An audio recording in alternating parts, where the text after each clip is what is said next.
अखिलेश की लीडरशिप में हुआ।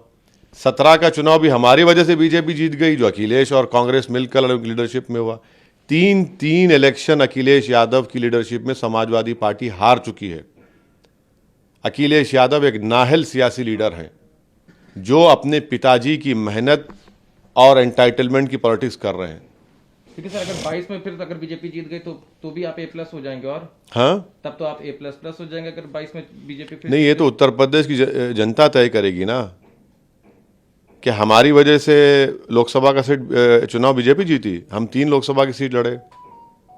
बताइए, आपको तो 75% मुसलमानों ने वोट दिया था ना 2019 में। हम तो नहीं लड़े उत्तर प्रदेश में, कैसे जीत गई बीजेपी फिर? क्या हम ख्वाब में आके बोले थे? आप इस बात को मानने को तैयार नहीं है कि आप क्यों हार रहे हैं, और आप सिर्फ अल्पसंख्यक समाज मुसलमान को अपना खैदी समझ रहे हैं और ये समझ रहे हैं कि वो जैसा बोले उठेगा और बैठेगा और दरी बिछाएगा और जिंदाबाद और आपके लिए तारीफ के पुल बांधता रहेगा। ये नहीं है। एक नई शऊर, एक नई बेदारी मुस्लिम युवाओं में पैदा हो चुकी है, जिसको ये लोग महसूस नहीं कर रहे हैं तो महसूस करेंगे। ये लोग जो अपने दिमागों में जो महल बनाकर बैठे हैं ना कि इनको दरी बिछाएंगे, इनको दरवाजे के बाहर खड़ा करेंगे, तो तमाम महल की बुनियादें हिलना शुरू हो चुकी हैं और इंशाल्लाह चुनाव के बाद ये महल मिस्मार हो जाएंगे, गिरेंगे इंशाल्लाह। तो क्या इसी वजह से मुस्लिम लीडरशिप की जरूरत है? हर उत्तर प्रदेश की पॉलिटिक्स की एक हकीकत है कि जितने समाज हैं, जितने कास्ट हैं, उन सब की एक पॉलिटिकल आइडेंटिटी है, उनका एम्पावरमेंट हुआ है, उनके डेवलपमेंट की बातें इसलिए होती हैं कि उनका उनका नेता है। उत्तर प्रदेश में अल्पसंख्यक समाज मुसलमानों का 19% की आबादी है। इनका कोई नेता नहीं है, इनका कोई पॉलिटिकल एम्पावरमेंट नहीं हुआ है। इनको सब एक ATM मशीन की तरह सिर्फ वोट बैंक के तौर पर इस्तेमाल हुआ। इनका डेवलपमेंट नहीं हुआ, इनका जस्टिस नहीं हुआ, इनको डिग्निटी नहीं मिली। लेकिन समाजवादी और कांग्रेस पार्टी कहती है कि उन्होंने मुसलमानों को हिस्सेदारी दी, उनको लीडर भी बनाया, कांग्रेस ने इसके बावजूद कांग्रेस के ज़माने में जब GB पंत CM थे, नेहरू वजीर आज़म थे, बाबरी मस्जिद में मूर्तियां रखी गईं। जब राजीव गांधी प्रधानमंत्री थे, कांग्रेस की हुकूमत थी, बूटा सिंह होम मिनिस्टर थे, तो ताले खोले गए। कांग्रेस हाशिमपुरा मलियाना दिया। कांग्रेस ने मुरादाबाद के ईदगाह में 400 मुसलमानों को पुलिस फायरिंग से मरवाया। अखिलेश यादव ने मुजफ्फरनगर का कांड दिया। आज़ादी के बाद पार्टीशन में भी इतने मुसलमान बेघर नहीं हुए, 50,000 मुसलमान बेघर हुए। चैलेंज करता हूं, अखिलेश यादव ने अपने दौरे हुकूमत में जब वो मुख्यमंत्री चार्जशीट क्यों नहीं डाली? उन्होंने योगी आदित्यनाथ के खिलाफ केस का प्रोसिक्यूशन की इजाज़त क्यों नहीं दी? ये उन्होंने किया। और आपने कितने स्कूल खोले, आपने कितने मुस्लिम बाहुल इलाकों में डेवलपमेंट करवाया। चलिए फिरोजाबाद मेरे साथ, चल के देखते हैं फिरोजाबाद में क्या गंदगी है। चलिए मीरठ, जहां पर आपका विधायक है, क्या कचरे के अंबार ढेर लगे हुए हैं। आपने क्या किया बताइए ना। आपको जब 5 साल मिले आपने कुछ नहीं किया। मुलायम सिंह यादव की सरकार रही, आपने कुछ नहीं किया। डेटा बता रहा है कि इन दोनों पार्टियों ने और बसपा ने मिलकर मुसलमानों के लिए जो सोशल, एजुकेशनल, इकोनॉमिक डेवलपमेंट जो सबका हुआ, आपकी सरकारों ने नहीं किया। सर इसी से बस एक और सवाल इसमें जुड़ा हुआ है लीडरशिप से। क्यों लगता है कि मजलिसी मुसलमानों का आह्वान कर सकती है, AIMIM ही क्यों? मैं कहाँ कह रहा हूँ, मैं तो सब पिछड़े समाज की, कमज़ोर समाज की, दलित समाज की बात कर रहा हूँ। इसीलिए तो भागीदारी परिवर्तन मोर्चा बना है। मगर हम ये बता रहे हैं कि उत्तर प्रदेश में जिसे दीगर समाज का, कास्ट का, उनकी एक पॉलिटिकल आइडेंटिटी है, उनकी लीडरशिप है। आपका कौन है बताइए? यहाँ लीडरशिप की यूपी की बात करिए तो पीस पार्टी हो गई, उलेमा काउंसिल मैं उन पर कमेंट नहीं करना चाह रहा हूँ। वो हकीकत क्या है जनता जानती है। यहाँ पर हम ये पूछ रहे हैं कि उत्तर प्रदेश में जैसा हर समाज का एक लीडर है, मुस्लिम अल्पसंख्यक समाज का कौन लीडर है बताइए, कौन है? और अगर है भी तो क्या वो बोलेगा नहीं मैं तो सपा का लीडर हूं? बोलिए, हम चैलेंज कर रहे हैं, बताइए आप। कोई नहीं बता सकते, क्योंकि आप इजाजत नहीं देंगे। आप ये चाहेंगे कि कैदी बनाकर रखा जाए इनको और दरी बिछाने का काम करो बस। इसी बात पे लेकिन आज लखनऊ के बड़े मशहूर शायर है मुनव्वर राना, उन्होंने भी आप पे आरोप लगाया। नहीं, कोई बात नहीं, उनका जमहूरी हक है, आरोप लगाइए, मैं पीछे हटने वाला नहीं हूं।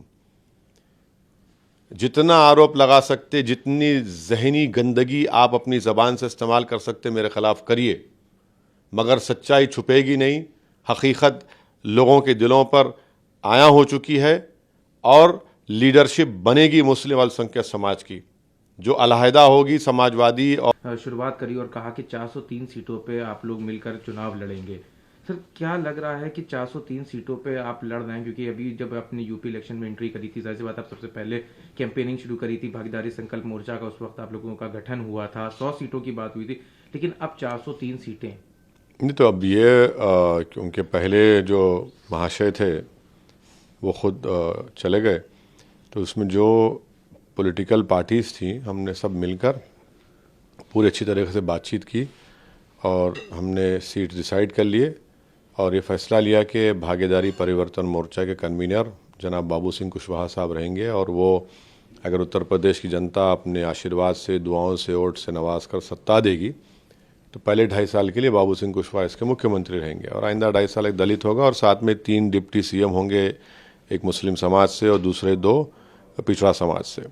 तो हमको उम्मीद है अच्छा ग्राउंड से धरातल पर अच्छा फीडबैक आ रहा है, तो कोशिश और करना है और मेहनत करेंगे। सर, आप कितनी सीटों पे, आपकी पार्टी कितनी सीटों पे रहेगी उस 403 में?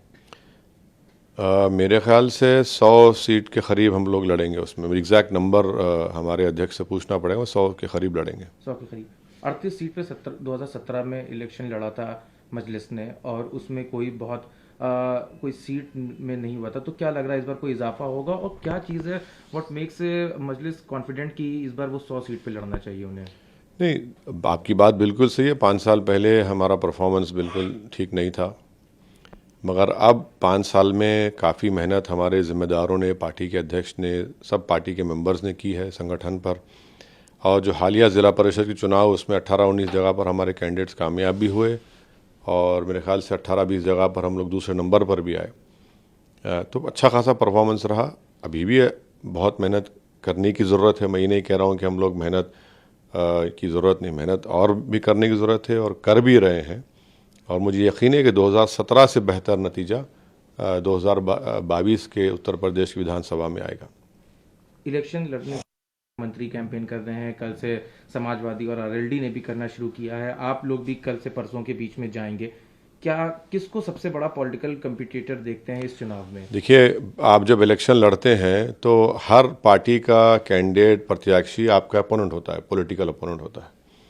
तो आपको उन सब से मुकाबला करना पड़ता है और उन सबको हराएंगे तभी आप जीतेंगे। तो ये पूरी कोशिश हमारे हर कैंडिडेट कर रहे हैं, बड़ी मेहनत कर रहे हैं। मैं रोज़ सुबह में उन सब से बात करता हूँ फ़ोन पे, उनसे पूछता हूँ, उनको बताता हूँ। तो बड़ी मेहनत हो रही है और हमको लगता है कि अच्छा नतीजा आएगा। सर, 2021 की लगभग शुरुआत से ही आप एंट्री, आपने पूरी तरह से फुल फ्लेजेड एंट्री कर ली थी उत्तर प्रदेश इलेक्शन में, आप खुद मौजूद रहे थे वक्त वक्त पे। क्या लगा कि उत्तर प्रदेश में जो, और आप भी अपने आप को एक सेक्युलर फोर्स कहते हैं और भी पार्टीज हैं जो सेक्युलर फोर्स कहते हैं, तो एक कोलिशन क्यों नहीं हो पाया? क्यों आपने कोशिश भी करी? कोलिशन तो हो गया ना, भागीदारी परिवर्तन मोर्चा बन चुका है। उसके अलावा जैसे नहीं, समाजवादी पार्टी है, बसपा है, कांग्रेस देखिए, है। वो अब हर कोई अपनी अपनी पार्टी का फैसला करेगा, तो मैं उस पर कैसा कमेंट या तबसरा करूँगा। हमने बाबू सिंह कुशवाहा साहब को अपना कन्वीनर बनाया है, जिसमें वामन मिश्राम साहब की पार्टी है, कश्यप समाज के, बिंड समाज के लोगों की पार्टी है और भी दो तीन छोटी बड़ी पार्टियां हैं। तो अच्छा खासा है। लेकिन समाजवादी पार्टी और अखिलेश यादव का मानना है कि वही है जो भारतीय जनता पार्टी को सीधी टक्कर दे रहे हैं और सरकार बनाने की भी मंशा, तो उसके बाद ये जो कहा जा रहा है कि बाईपोलर कॉन्टेस्ट होगा, ये बिल्कुल गलत है।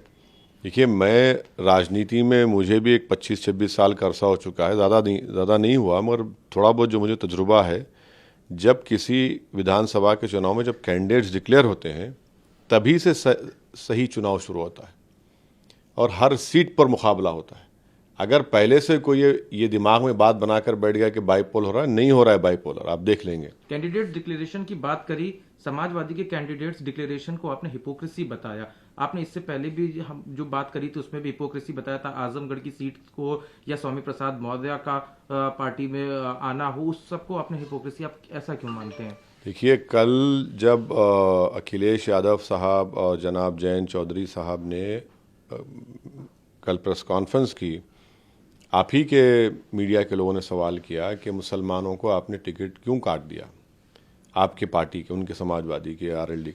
तो उन्होंने कहा गंगा जमुनी तहजीब। ये कौन सी गंगा जमुनी तहजीब है कि मुजफ्फरनगर ज़िले में जो आपके पार्टी के लोग बरसों से काम कर रहे हैं, आप उन्हीं को उनका टिकट काट देते हैं। और फिर ये बात बिल्कुल सच है कि आजमगढ़, जहाँ से अखिलेश यादव वहाँ के सांसद हैं, एमपी हैं, उन्होंने रमाकांत यादव साहब को टिकट दिया और उनके ऑपोजिट कौन है? उनका बेटा है बीजेपी से। बदायूं के एमपी मौर्य साहब समाजवादी में, बेटी बीजेपी में। बदायूं के एक्स एमपी इन्हीं के भाई, उनकी बहन ज़िला परिषद चेयरमैन है बीजेपी से। ये कौन सी राजनीति कर रहे हैं आप लोग? और फिर चौधरी चरण सिंह के पोते बीजेपी से कैंडिडेट हैं। अब बताइए ना, फिर आप हम पर उंगली क्यों उठा रहे हैं? जब आपके घर में ये सब किया जाता है, आपकी पार्टी से फैसले लेती है, तो आपको कौन हक देता है कि हम पर उंगली उठाए, हम पर ये जो वाहियात बातें करते हैं? तो ये तो उत्तर प्रदेश की जनता भी देख रही है, मुस्लिम अल्पसंख्यक समाज देख रहा है, पिछड़ा समाज देख रहा है कि कैसे ये लोग अपनी डोली और हिपोक्रेसी की वजह से ये लोग और एक्सपोज हो रहे हैं। ये कैंडिडेट्स के बाद अखिलेश यादव ने ये जो नाम लिए इंटेंशनली लिए, क्योंकि इससे पहले देखा गया देखिए, उन्होंने जो ये बात कहकर उन्होंने बीजेपी को एक बहुत बड़ा हैंडल दे दिया, इलेक्शन में एक बहुत बड़ा मुद्दा दे दिया। और इस बात को यकीन कर लीजिए कि भारत के मुसलमानों को पाकिस्तान या मोहम्मद अली जिन्ना से कोई लेना देना नहीं है। हमारे बुजुर्गों ने जंग आज़ादी में हिस्सा लिया, सन 57 की जंग आज़ादी में जिहाद का फतवा दिया हमारे उलेमाओं ने, काला पानी की सज़ाएं काटी, मुजाहिदीन आज़ादी के साथ लाठियां खाई, गोलियां खाई। हमने भारत को अपना वतन माना और मानते रहेंगे। अब इनके दिमाग में बात समझ में नहीं आती कि इस तरह की बात कहने से वो बीजेपी को एक मौका दे रहे हैं मुस्लिम समाज को बदनाम करने के लिए। और अगर वो ये समझ कर कह रहे हैं कि मुसलमान खुश हो जाएगा, अरे भाई, आप हमको इस सरजमीन से मोहब्बत और वफादारी की हमारी बेमिसाल निशानियां हैं। तो ये इनका माइंडसेट है, ये इनकी सोच है। जिनके पास पॉजिटिव डेवलपमेंट अल्पसंख्यक समाज मुसलमानों कुछ नहीं है, वो सिर्फ इस तरह की बात कहकर समझते कि मैंने बहुत बड़ा काम कर दिया। लेकिन इससे बीजेपी के फायदे होने की जो बात आपने कही, अखिलेश यादव का कहना यह था कि उनके बयान को तोड़ मरोड़ कर दिखाया गया। और इस पूरे इलेक्शन कैंपेन की बात करी जाए, उन्होंने कहीं पर भी अल्पसंख्यक या ऐसा कोई नाम नहीं लिया। उल्टा उन्होंने चाहे वो भगवान परशुराम का फरसा हो, उन सब का भी इनॉग्रेशन किया। तो उसके बाद क्यों लग रहा है कि पोलराइजेशन ऐसे हो सकता है? तो वही तो कर रहे हैं ना, वही तो कर रहे हैं आप। वो एक मंदिर की बात कर रहे हैं तो आप एक मंदिर की बात कर रहे हैं। आप बात करिए अल्पसंख्यक समाज की, पिछड़ा समाज की, आप नहीं बात करते, उनके जस्टिस की बात नहीं करते। लड़ाई पूरी ये है कि योगी बड़ा हिंदू है या अखिलेश बड़ा हिंदू है, या और दोनों में ये कॉम्पिटिशन है कि मोदी से बड़ा कौन हिंदू बन जाएगा। वही तो लड़ाई हो रही है ना। सामाजिक न्याय की लड़ाई हो रही है क्या? नहीं हो रही सामाजिक न्याय की लड़ाई। लेकिन सर, इन सबके बीच अभी भी एक आरोप है जो लगता आ रहा है मजलिस के ऊपर, बी पार्टी होने का। नहीं, A1 हो गए अभी हम लोग, माशाल्लाह से A+ हो चुके हैं। नमस्कार, मैं हूं मानक गुप्ता। अगर आपको हमारा ये वीडियो पसंद आया हो तो इसे लाइक और शेयर जरूर करें। और हां, हमें सब्सक्राइब और फॉलो करना ना भूलें, ताकि आप देश और दुनिया की कोई खबर मिस ना करें। तो जुड़े रहिए हमारे साथ और देखते रहिए News 24।